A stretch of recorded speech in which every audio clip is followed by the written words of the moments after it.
Morning, everybody. This is Tao of the Day. I am ready to get you all Dowed out. Um, if you are interested in the Tao Te Ching, like myself, you'd be interested in reading what your Tao is today, maybe. I know I love doing that. Yesterday, I covered 21. Um, and I ended up rewriting 21. So I wanted to share that with you guys. And if you had a number between 1 and 81 that you wanted to select, please step up and give me a number, and then we can go through your Tao. The 21 that I translated yesterday states, the way that I translated it. I know we went over the Stephen Mitchell translation, but I've been doing a rendition of the Tao, and what I wrote for this was, the master is at peace, knowing she is of manifestation, and that manifestations are always temporary. Knowing this, she always follows Tao. How can she be at peace knowing she is temporary? Because she doesn't cling to her life or ideas, and still she is fulfilled. Tao cannot be fathomed or known. How can she follow it? She allows it to lead her from moment to moment. Tao is, and is always, even before the manifestation of time and space. Tao is beyond both temporary and forever. How do I know this is true? The evidence is within me, and it is within you. So that is how I translated 21. If you're interested in my translation of the Tao, it will probably be available sometime in September through my website, martinjohn.com. And here we are doing Tao of the Day. If you're interested in picking a number between 1 and 81, definitely come on up to the stage and give me your number, and I would love to go through your Tao. So the Tao Te Ching is an ancient text written about 600 BCE. So this is around the same time scholars believe that the Old Testament was written. So once again, it is considered an ancient text. The one thing I like about ancient text is that, you know, the further back we go, the further back we go in consciousness. And there was a time where, like we talk about the basal ganglia, we talk about the uh, what's it called, the reptilian brain, and the reptilian brain was a point in consciousness when that was evolving. There was a point in consciousness where that was the most important thing, and the most important thing to the reptilian brain is survival. So maintaining temperature, maintaining food, maintaining shelter, all those sorts of things were the things that we had to develop in order to uh, build, or in order, it's the fight, flight, freeze, fawn, buck, all of those sorts of things. That's the brain that was initially kind of got us humans off the ground running. So that was, and that's still running a large part of our programming. So when you do things without thinking, especially when you do things out of fear or out of anger, or when you have an emotional outburst and you feel those blinders go up and you can't focus on anything but that which is in front of you, that's your basal ganglia getting control of you so that you can stay survived, so that you can survive this moment. And that's a very masculine brain. It's a masculine brain. It's doing things. It's always on high alert. Or it is just not, like, it is able to either relax or get on high alert, and those are the two points of that brain, and we don't want to allow that brain to control us so much anymore.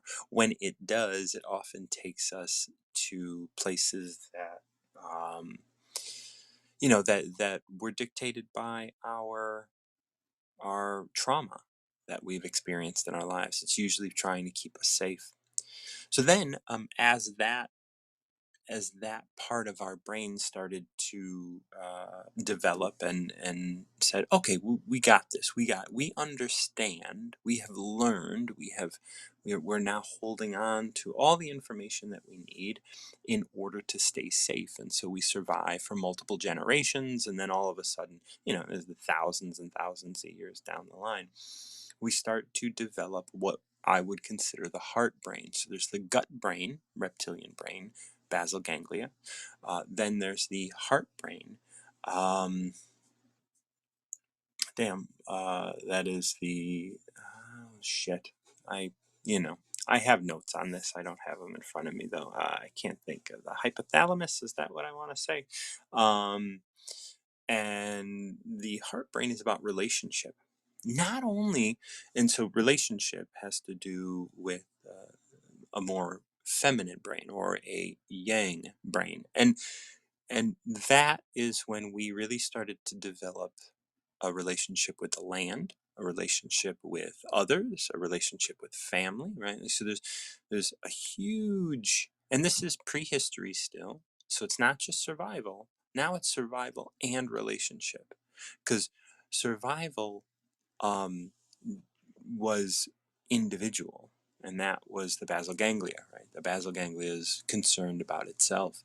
And then we started to develop this relationship with relationship. We started to develop, relationships with other people. We started developing long-lasting relationships with the land, and how we will traverse it, and all of those things.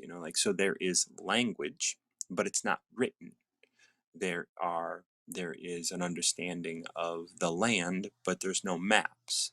There is um, there are like possibly relationships with creating vessels, but not in a way that is structured, or it is accidental more than anything. Like we just see what is around us, and we incorporate it into our lives. And that's how relationship works. And that is the feminine. Now, during that, we built deep relationships with our inner knowing.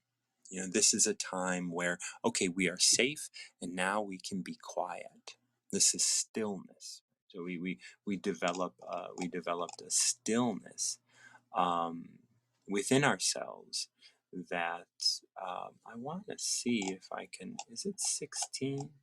And as we developed the stillness, yeah, stillness and integration. So that first stage of action is learning how to be safe. And then the second state is stillness, and learning that now that we're safe, we can be still. And of course, throughout the day, throughout like your life, you're going to have action and stuff. But whenever an action is complete, there's stillness, and that stillness allows integration and allows all of the things that are important when we are maturing as a species, maturing as an individual, maturing as a family, maturing as whatever it is we're maturing at. So these are a couple stages that we have gone through, and then logic started taking hold, right? So as we moved from prehistory into writing, logic, because writing would be a thing that came with the logic brain, not with the relationship brain.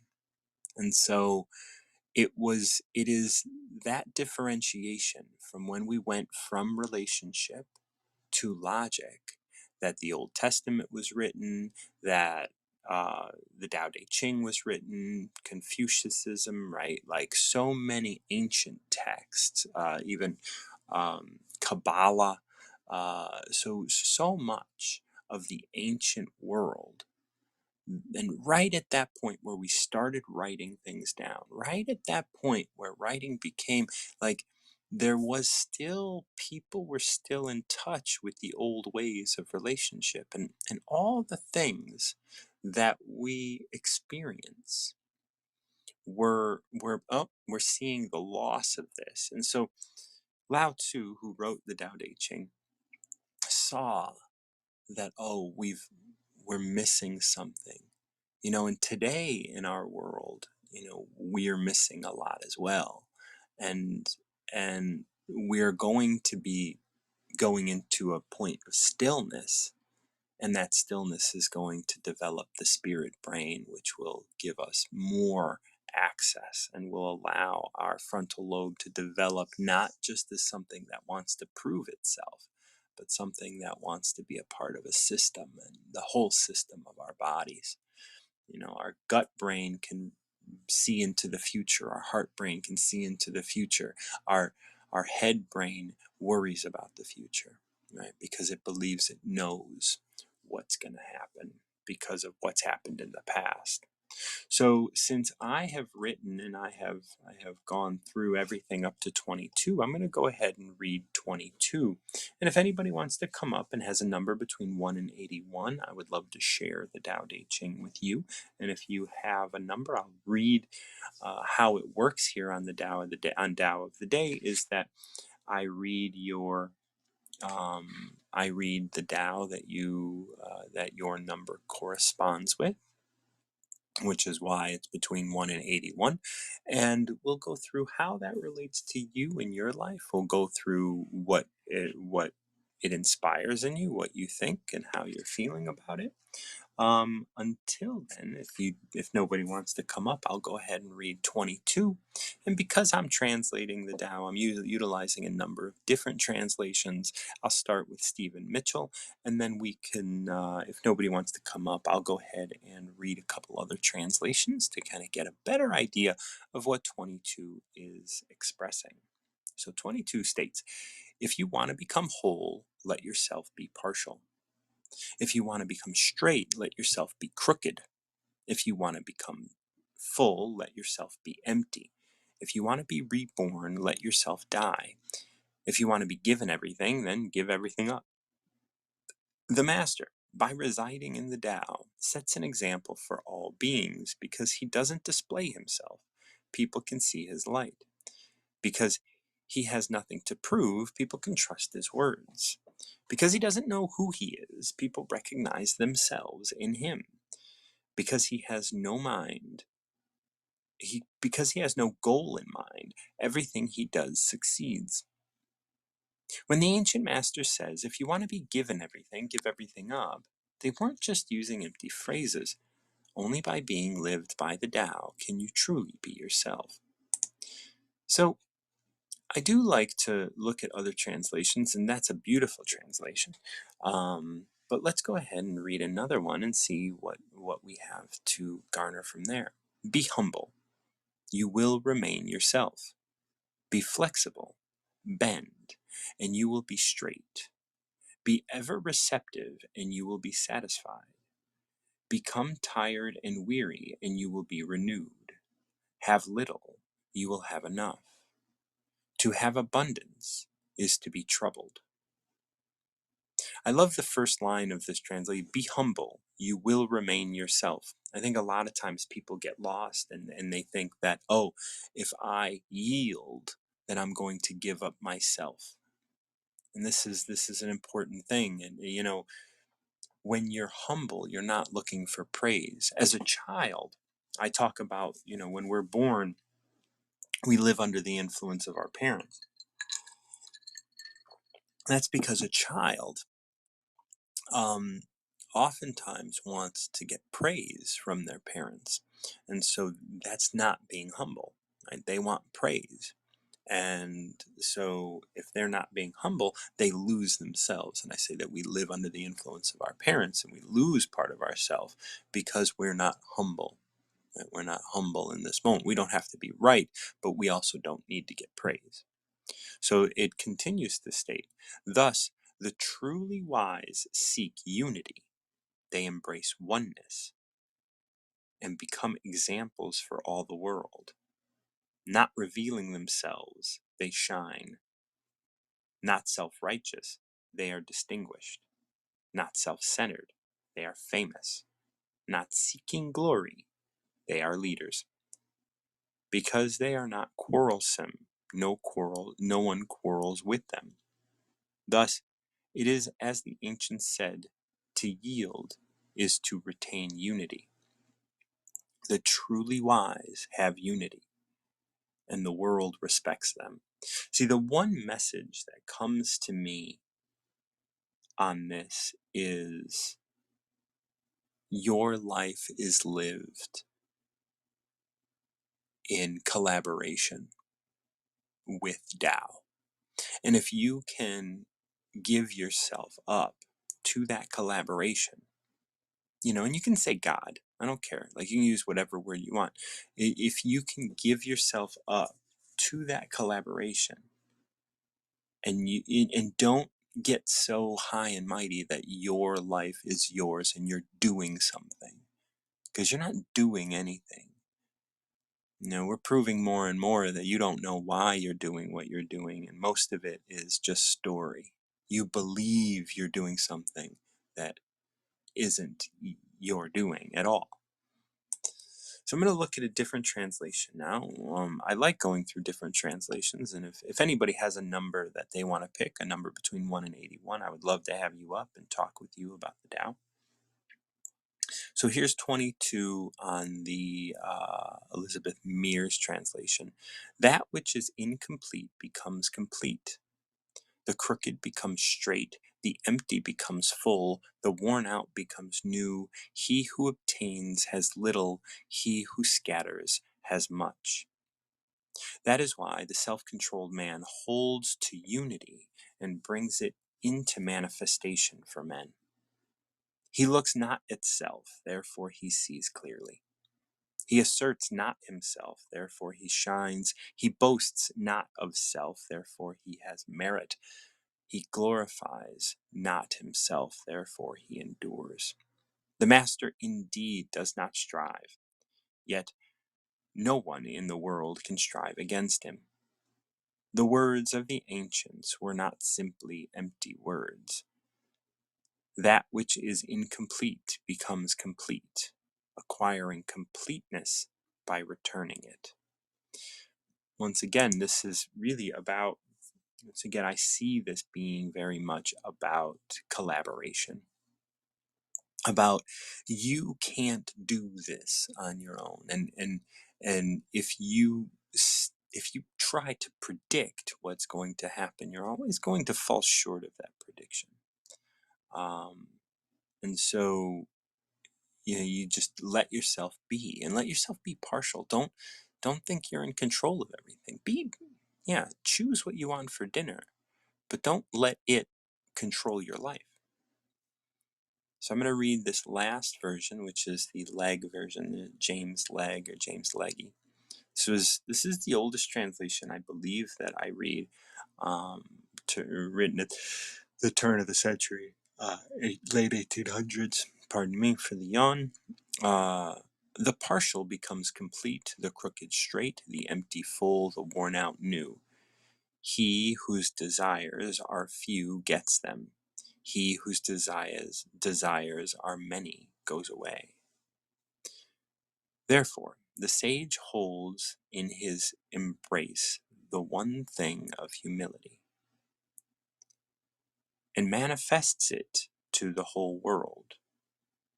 He is free from self-display, and therefore he shines, from self-assertion, and therefore it is distinguished, from self-boasting, and therefore has merit, is acknowledged, from self-complacency, and therefore he acquires superiority.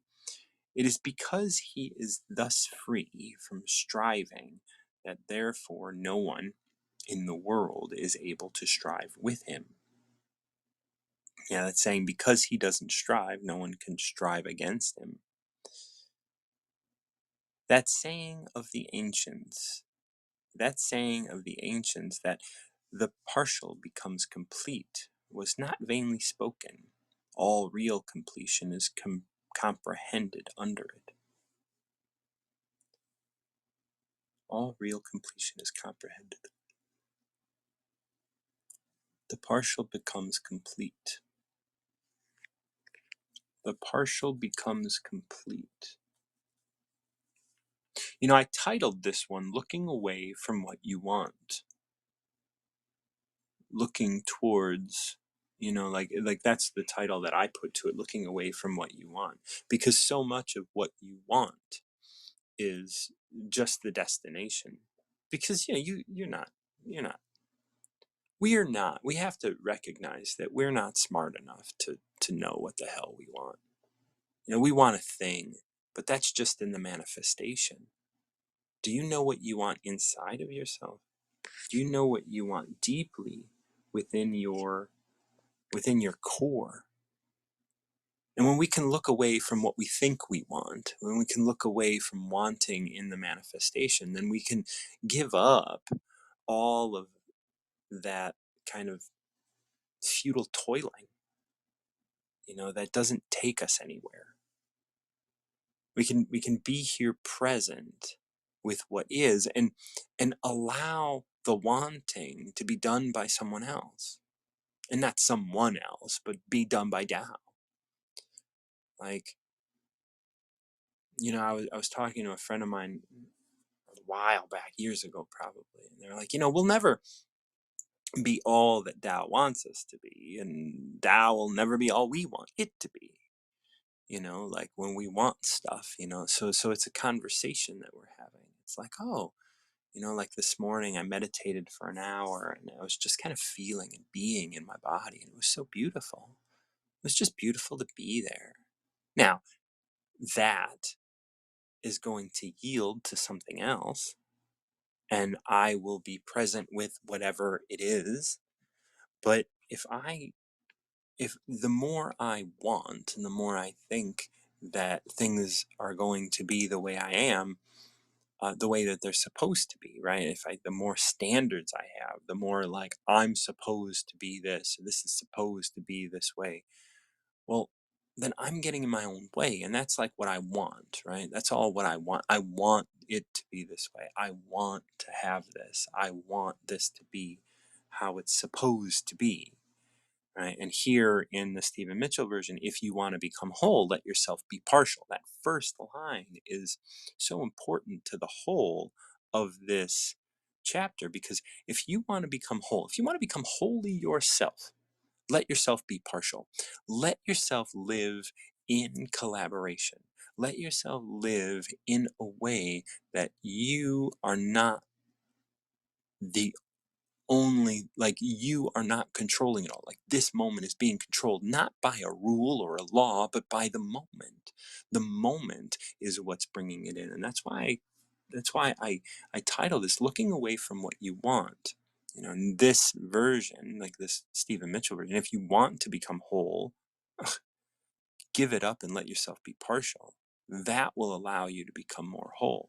If you want to become straight, well, give it up and let yourself be crooked. And when I was young, I looked at crooked as being like, a crooked person, like someone who's bad. And if you want to be straight, let yourself be crooked. For me, like I'm coming out of addiction, coming out of a pretty strong addiction. I started using and drinking at 13, and and that led me, for 13 years from that point I was in the throes of addiction. And then beyond that, I started to become straight. Right now I'm straight. Right now I'm, like, but I'm straight in all of these ways, right? I'm straight in terms of like I'm good, like my life is good, my life is solid and it's full of love. And I'm straight meaning like my life is, I mean, fairly on the straight and narrow. I mean, I don't know anywhere that it's not, like whatever that means, like as we understand the phrase, but it is, it is quiet, it is calm, it is mundane, it is dull. Like my life doesn't have anything exciting in it. Now, other people may disagree, but like for me, there's nothing, like, I mean, yesterday I got a call and someone said, "Hey, I need your help in New York." And so I'm going to be traveling to New York and I'm getting paid to help somebody move and stuff. But, that for a moment was like, "Oh," but then I was like, "No, this is just what's happening." And then I give myself to it. and I give myself to it and I get everything. I get to see Andy and I get to go to New York and help a friend move stuff. And I'm going to get to drive a van full of artwork back to the Chicagoland area from New York. Like that's exciting for me. I love it. So I'm just going to give up and I'm just going to give, give myself up to it. I'm going to give myself up to it so that I can be present with it. Whatever happens, it's just going to unfold and be beautiful. There's no there's no way of knowing, there's no way of, like predicting what's going to happen, but I'm going to give myself to it. So I want to become whole. So I let myself be partial. I let the manifestation and Tao infer and build into itself, like into my life, fold into my life all that's going to come.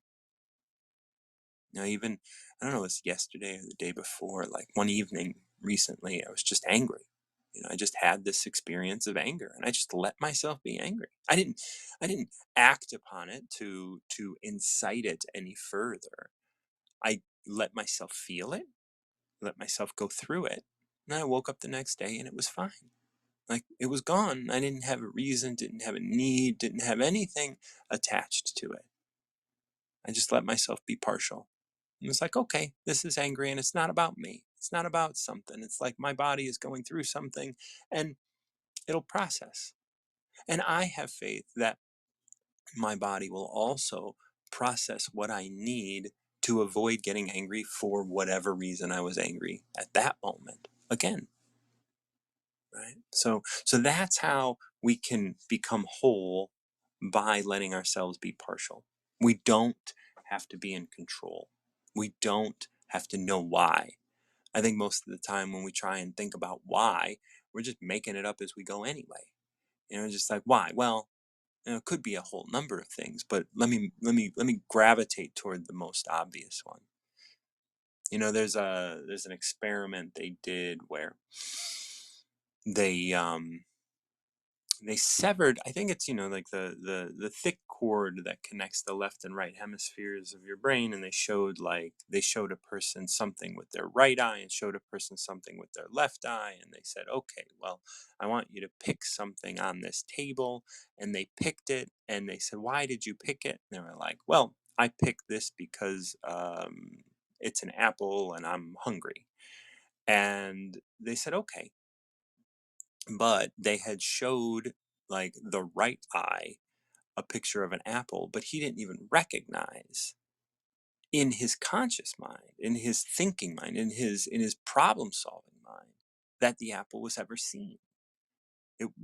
Because the left and right hemispheres were separated. And so the the the right hemisphere, I don't know which is which really. I think the left hemisphere takes care of the thinking, and the right hemisphere, but I might be wrong on that. So the right hemisphere didn't get picked up by the problem solving brain, but the brain still controlled the body, right? The part of the brain that is emotional, the part of the brain that is like actually doing the actions in your life, and like, but the left part of the brain is just telling you, yeah, let's come up with a reason.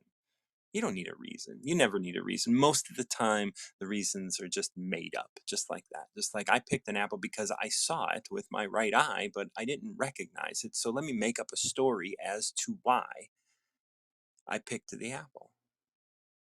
And that's what our brains do. And this is why it's like it's important to be partial. It's important to be in collaboration with Tao, because Tao is really making a lot of our choices with us. And if we ignore that, then we're going to be powerless, really. And like it says in this first line, if you want to be whole, let yourself be partial. And that's true. It's like everything in the world is about collaborating with the manifestation of Tao. And that is your experience. Your experience is um, you. Everything that you're experiencing is happening in your brain, like closed off from the rest of the world in a dark, dark recesses of your skull. And so we have to recognize that no matter what we're doing, we are living in collaboration. So that may be a really great title for this. I was like, look away from what you want. Looking away from what you want is how I titled 22. I may have to look at it and maybe shift it over to like living in collaboration, you know, or living within the conversation. Even I don't know. If anybody wants to come up and pick a number between 1 and 81, I would love to have you up and we'll talk a little bit about the Tao. Oh, someone's coming up. Oh, Her Majesty Abby. So beautiful. I heard you talking with Queen Bee Divine yesterday. Good morning. Good morning. How are you? I am amazing. How are you? I am doing wonderfully. Oh, I just love to listen to you. Ah, you speak so much wisdom. You're so wise. Oh, thank you so You much. are. Yeah, like I'm starting this translation or this rendition of the Tao, and I'm just Mm-hmm. going through these and trying to understand them for myself, and like Yeah. understand, like I've been reading it for a long time and now I have a Mm-hmm. number of different translations at my disposal. So I'm Mm-hmm. I'm I'm putting them together to try and do something. And I think today I'll tackle 22 and we'll see if I can finish that up at some point. But Wow. Well, yeah, I heard of you talking yesterday about love as well, and man, it just sounds so sweet to my ears. Oh my God. yeah, love is wonderful, It like is. especially when we can share it and when we can and then when we understand it for ourselves and when we Yeah, can love ourselves, like yeah. I there was so I'm in a relationship with Andy Scarantino and Hmm. she's here on Wisdom as well, Oh, and that's how we met actually, but really? yeah, it was Oh, how beautiful. as soon as we connected the first time, my heart just opened up, and it was Oh, something that I couldn't ignore, and and there was a point, where it was just like I had to love myself a little bit more in yeah. order to be able to love Andy, Mm-hmm. and so we've been talking and going through all this and since October, and it's been beautiful, and so. Oh, that is so beautiful, man. Oh, wow. Wow. That's amazing. Yeah, Yeah, one and of it's all about, Mhm. and it's all like, as far as I understand it, it's all about like how much can I love myself? Yes, yes. Because if I can love myself more, then there's just more love for her. Exactly. And then also, whilst you're loving yourself, she gives you that room to operate, and vice versa. Vice versa, absolutely. Yeah, vice versa. Whatever you do in love of yourself, she'll be there to support, and you will also be there to support. One Hmm. of the things that you said that I really love is we cannot define love. We can't. No, because as soon as you define it, then you start looking for evidence that it's not there. Yeah, so profound. Like that's what you do. Like it's like, Mhm. well, this is the way it's supposed to look, Yeah, and it's like, you know what? Sometimes it doesn't look that way. exactly. And this falls into that, like, if you're in an abusive relationship, maybe Hmm. love looks like abuse to this person, but it doesn't have to look that way for you either. Like you can say, Yeah, I need to love myself by yeah, protecting myself, right. because protection is how I understand love. This Yeah. person may very well love me Hmm. by abusing me, because but that's maybe how they love themselves, Hmm. and that's unfortunate. Yeah. And in order for me to be able to show them love, I have to protect myself Hmm. so that they can learn that protecting yourself and protecting yourself from others and yourself is a way of loving. Yeah. And then we continue to spread and grow the definition of Mhm. love for everybody around us. Right. And the reason why they say love is God is also because, the concept of God to me it's very individualized based on what I feel. In the same way, the concept of God for you, it's very unique to you as well. And therefore, in that same sense, my concept of love is also very well defined in my own, in my eyes. Yes. Because I might see love in certain things, and somebody else will not see it as love. Mm-hmm. That's right. And that's okay. Mm-hmm. But the more you can broaden your Mm-hmm. definition, the more you can release the desire to understand love as anything other Mm. than love, Yeah. anything in the manifestation, the more Mm-hmm. you open yourself up to love Mm. as it presents itself, Yes. right? Well, Wow. let's dive into a number. Do you have a number for me today? Yes, I have a number 12. 12. I Yeah. would love, because I've already translated 12, if we can Oh, do you already did? yes, if we I could do my translation. Okay, okay, let's do that. Okay, I would love to read that one with you because I Okay, haven't really done this very much, and this is my rendition. So okay, I would let's love to do that. share. So number 12 I titled as The Senses. Mm, Colors blind the eyes of men, sounds deafen the ears of men, flavors dull the tongues of men. Thoughts will lead a mind to turmoil. Desires and greed will lead to a life of turmoil. Therefore, the master satisfies her inner vision, allowing external cravings to come and go. mm,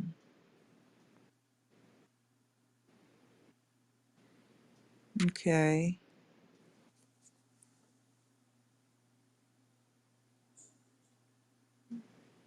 Thoughts will lead to turmoil. Thoughts will lead a mind to turmoil. Turmoil. Desires and greed will lead a life to turmoil. Mm, Therefore, the master satisfies her inner vision, allowing external cravings to come and go. okay. So, I mean, what the picture that comes to mind is that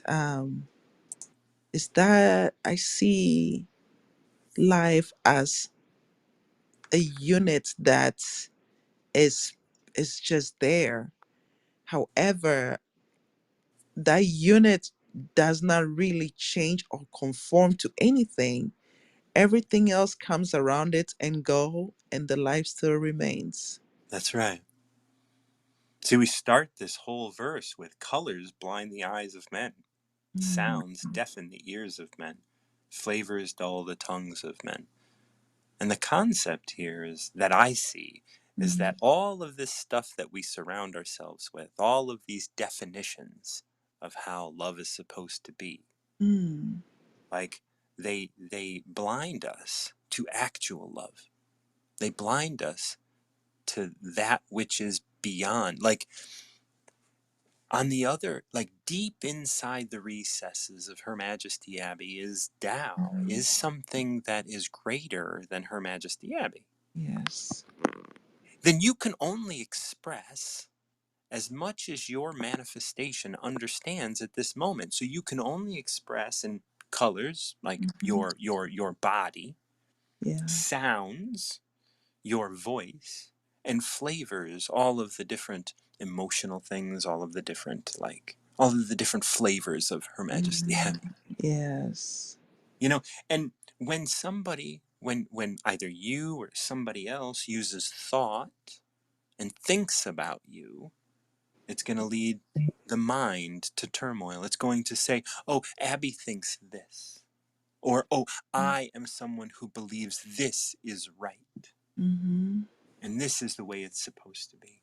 Yeah. Desires and greed will lead a life to turmoil. So if you have desires for things, you're going to move in the direction of those rather than like letting go to, and you're going to, and those desires and greed are all in the manifestation. All of the desires and greed are in colors and sounds and Mm. flavors and wealth, and all of the stuff. And Yeah. yet, deeper inside of you, beyond the manifestation, there is Tao. There is who you are and who Yeah. you will always be, even beyond death.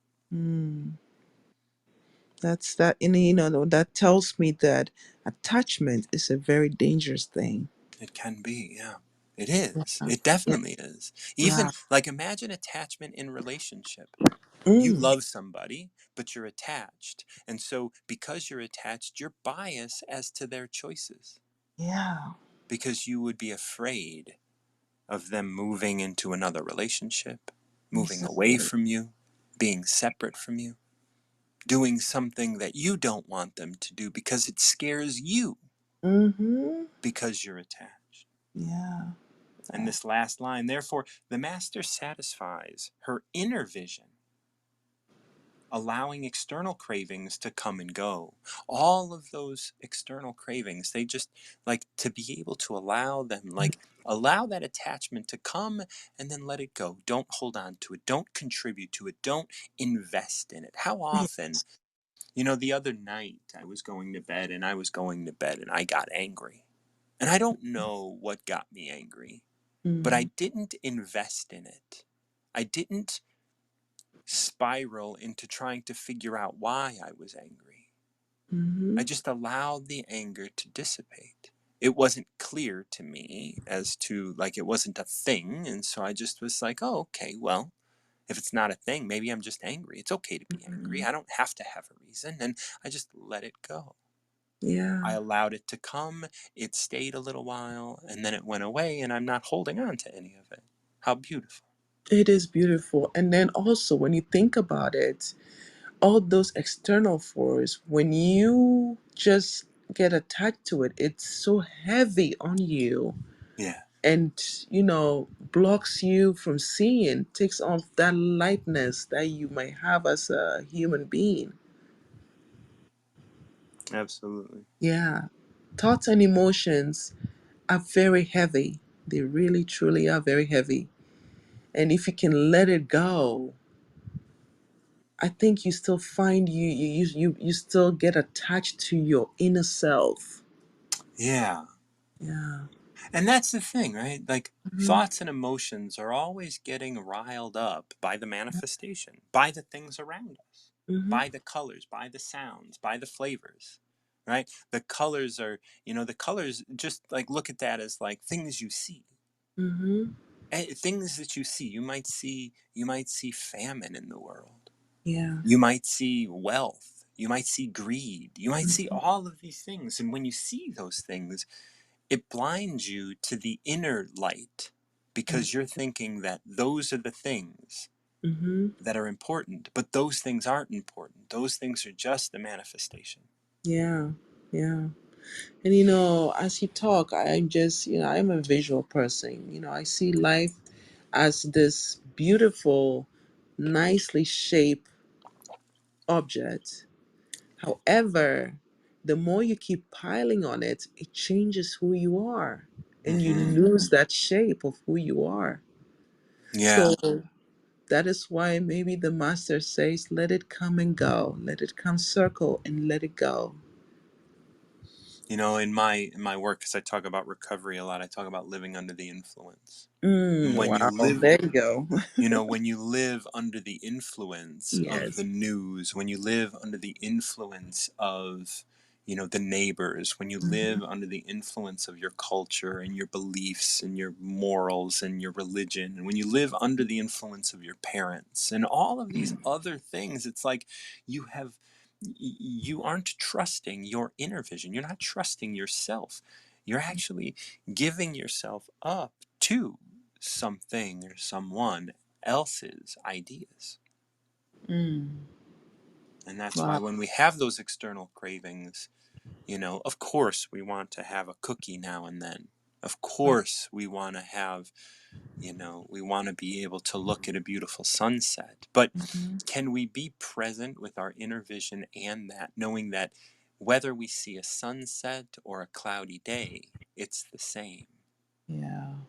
The That's inner it. vision remains. Wow. I think we have to get into the habit of being like a snake. You know how the snake takes off its skin. Yes. Yeah. Yeah. This Every is day when you come on, take it off. Put it every away. day we have to Yes. strip from Yeah. that old, smaller self so that we can, Yes. Andy talks about this a lot because she studied Mhm. Kabbalah. It's this idea of expanding the vessel. Oh. If you expand your vessel, then you can fill yourself with more. Oh, that is so true. Yeah. But that means, like you said, you have to shed the old Shit. skin. That is so true. Practically, I moved into a bigger office. And when I moved in there, I was like, how am I going to fill this up? Oh, you just dropped off. Why don't you come back up and then land that?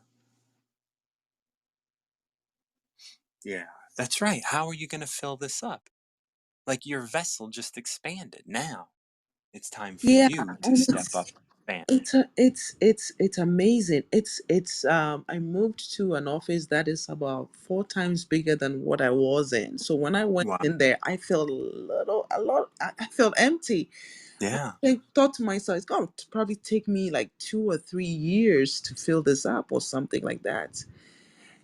And, my mom always tells me that, when you are somebody that likes to hold on to things, you get stagnant. Nothing comes in. You block That's right. yourself. So, it was July. Yeah, August. Less than a month. Okay, less than 2 months, actually. It's filled up. Yeah. Now I'm thinking to myself, maybe I need to move to another bigger place. So I love Andy's expanding your vessel because the more you expand, the more you receive. Yes. Yes. And the more the more you receive, and the more you You can can give. embrace. Right. You can give. Yes. Right. Because Yes. all of this is about love. Right. Like Mm-hmm. you can only give the amount of love that your Mm-hmm. vessel can carry. Yeah. So when you can expand your vessel, you can carry more love, and that means there's more love for those around you to drink in. Oh my gosh, man, I have grown. I have grown exponentially after Yeah. this talk. My God, like my mind is going, where can I expand? Where can I expand? That's right. Where Because we can I tend to block expand the vessel? ourselves so much.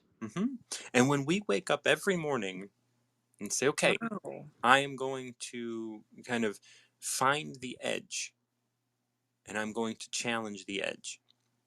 Ugh. Oh my God. Challenge the edge of your capacity to love, Yes. challenge the edge of your capacity. Anytime you say, this is just who I am, Ugh. that's the edge. Yeah. That is an edge that you're creating, because this is not who you are. That is We're, just the manifestation. we're limitless, you know? That's right. Like Oh my God. I believe very much that like human beings can just levitate and fly and transport and do all those things without the need of mechanics, Yeah. you know? But you have to live your life as if that's true. And every Mhm. time you find the edge of that belief, you Mm. challenge it and you expand the vessel. Oh wow. Wow, wow, wow, wow, wow, wow. Man, you've made me grow this morning. Well, you I shed that feel like skin by tonight, I and have tomorrow you'll expanded. integrate. I know. That's beautiful. My heart is Tremendously thank you expand. so. Thank you Yes. so much. I appreciate Always it. such a beautiful connection with you. Thank you. I love you, Thank dear. Have a you. wonderful day. I love you too, Martin John. Bye. Have a good day. Bye bye. Bye. Oh, so beautiful. Like we were talking, Her Majesty Abby and I were talking just a little bit about that stillness, like there's action, right? There's growth, and then you shed your skin and you become still. That's the thing. Like snakes, when they shed their skin, they have to be still so that their skin can toughen up a little bit. You know, and that brings me to number 16, which I translated, and I've read this before, but this one just keeps coming up, and it's really interesting. So I want to read it one time, and then we'll duck out if nobody else wants to come up and pick a number. Being empty of mind is of the highest order and is to be passionately guarded. We have all seen states of action arise, and yet beyond it returns stillness. All that stating is like, empty your mind of your thoughts so that you can be still and passionately guard an empty mind. Don't allow yourself to fill your mind with thoughts. I mean, we talked with Her Majesty Abby about like thoughts, are the thing that can take you away from yourself. We have all seen states of action arise, and yet beyond it returns stillness. We have all seen within ourselves and within our lives, within a year, within a day, within a week, all different sorts of action moments arise in our lives. And every time an action has arisen, it will return to some state of stillness. When any state of action is complete, it naturally returns to stillness. So, you know, if you're going through a divorce, that action might take years, and then after that there'll be stillness for a time. If you're going through, the third grade, that'll take a year, and then there's stillness the summer break. If you're going through, I don't know, everything is your day, like cooking. Like you cook and then you eat and then you sit and you are still. So every action state is complete when it naturally returns to stillness. This allows integration, which arose from action, which is the natural cycle of maturation. So the natural cycle of maturing is that we allow integration during the stillness, and we integrate that which has been learned from the action. If stillness and integration cannot be achieved, constant action will lead to anxiety and wild movements, meaning that if you continually are doom scrolling on Instagram or constantly doing something in your life, constantly keeping yourself active in your life, watching shows at night instead of like being calm and still, while doing all of the things without finding stillness, your life will be filled with anxiety. And you will make wild movements, meaning you will do things that aren't in line with you.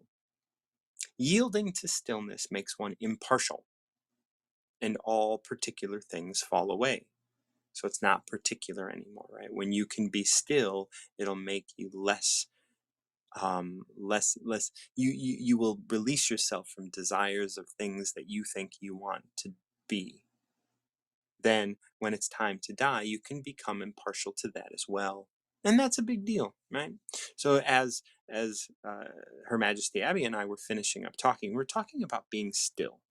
And I wanted to just kind of visit this one yet again. I think I've read this one every day for the last 3 or 4 days, just because one, I like my translation of it, but two, it's stillness is such an important and is such an important part of the whole um, of maturing as individuals. So, thank you so much, Her Majesty Abby. I appreciate you coming up and picking number 12. Thank you for obliging me to work with my translation. Empress, how are you? Empress is coming up, and what a great pair of guests. Just sliding in on base this morning. Good morning. Good morning. How are you? I am beautiful. I am beautiful. I just spoke with Her Majesty Abby, and we were talking about love, and we were talking about all sorts of stuff. I know. Oh, I missed it. I'm just coming in. I am so sorry. Good morning, everyone. Yeah. Absolutely. It's so good to have you with me. And yeah, we read number 12 and I went over 16 and we're just I'm just kind of just indulging myself in my love of Tao and my love of this whole Mm. idea of being still and being in collaboration with the universe. Well, stillness and peace is one of the things, silence is one of the things I strongly advocate and practice as well. I'm known to be silent up to 60 days at a time. I absolutely love it. Oh, that's because beautiful. Yeah. it gives such a great clearing and understanding of myself. Yeah, I'm sorry I missed that conversation because you were in one of my backyards. Yeah, but since today is the ninth and my birthday is the ninth, not this month in October, so I'm gonna pick number nine and see where it. October 9th. I'm taking a note um, that your birthday is on October 9th. You're a Libra. I'm a Libra. Yeah, Balance the world. and that's my love Andy is a Libra, and so like I'm Libras are in my life. I'm really grateful for that. I'm a Libra. My husband's a Libra. My brother's a Libra. My best Whoa, friend is a Libra. I have, balancing things I, out for the rest of us. yeah, a lot of Libras around me. Okay, so I'm going to read number 9 for you, and I'm going to read from my translation because I did a translation of this, so I'm going to go ahead and read mine. um, Okay. Number 9 is titled The Danger of Extremes. That's how I titled it. Mm-hmm. So, fill your life with proof, and challenges will best you. Focus your attention on money, and lose sight of what is valuable. Keep in mind outside influence, and you will be its prisoner. Do what you do and move on. It isn't yours anyway.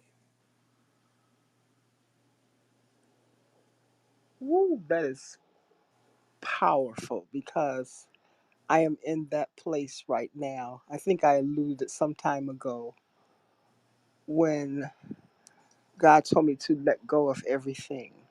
Yeah, And so I'm still standing in that space because, here's the thing about messages. When you get a message, it doesn't mean it's for today, it's for a period of that's right. time.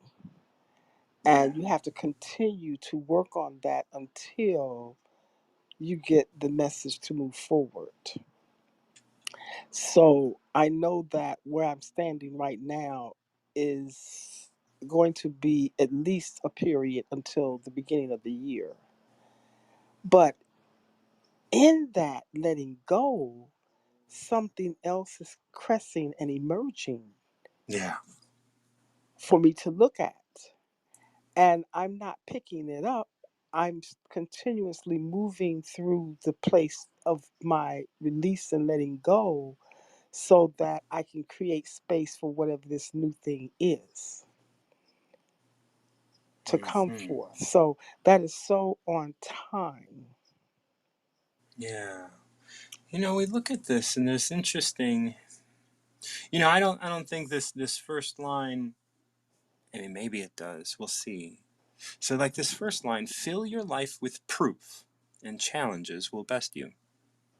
You know, the way I see that is that when so often when we're in a state of transition, we want to remind those around us that we're still badass, right? Like that we Uh-huh. still got this. We're all good, Right. Right. like Right. you know, Right. like because sometimes when we're in a state of transition, we just need to sleep. Sometimes when we're in a state of transition, we just need to, you know, not show up. Be And I still. know you have, yeah, you just need to be still. And there are Hmm. times where, like when we do that, and again, I don't think this has anything to do with you personally, but Hmm. when we do that, when we show up, when we're being asked not to, or when we're trying to prove to other people that we are, but it doesn't look the same. We're always getting Hmm. challenged. Those people around us that we like, I always look at it like, look, if I have to prove to you that I'm worth working with, let's say, or talking to, well, then I'm going to have to do that now, and I'm going to have to do it in a week, and I'm going to have to do it in a month. And Hmm. it's just not worth my time. Either Hmm. I'm worth it or you don't. And if you don't think I'm worth it, just give me my time back. You know what I mean? Like, Right. I don't need to prove it to you. Right. And that's the thing. Every time you try to prove yourself to somebody, And then here it says challenges will best you, because every time you prove something, it will require more proof. It always does. That's It right. will always require more proof, because if you prove yourself one time, then that who or what you proved yourself to is going to require it again. And it becomes endless and ongoing. That's right. It becomes it there is no end. When Hmm. someone needs proof, there is no end to their asking for more. Absolutely. Wow. And then it says, focus your attention on money and lose sight of what is valuable. Like value, you know, it's easy to value money Hmm. because everybody else does it. But can you value that which is within you that nobody can, like a stranger wouldn't be able to value? And I think that's what I was talking about yesterday. And I kind of listened to this whole 8-8 portal thing. And one of the things that saddens me is that when we think about openings and opportunities and transcendence, it's always related or value to money, Mm. wealth and abundance, Mm-hmm. prosperity. And your life is so much deeper and more important than that, because if we are ill and fighting for our life, that is the last thing that's on your mind. Mm-hmm. If we are in a traumatic situation, that's the last thing on your mind. So, Yeah, where is the value that's right. in our life? And it's not money. Because even if we get the money, will you be happy? And will you use it for your highest and best use of loving yourself? Mm-hmm. We Or will will it just get in squander. the way? Yeah, yeah. We become further and further separated Yeah. from who we are. And then, this last line of the comparison things is, keep in mind outside influence and you will be its prisoner. Once again, this is like proving to others that you're doing what they want, proving to others Mm. that you're valuable because you're making money, proving to others that you should be on the team that you want to be on, or whatever.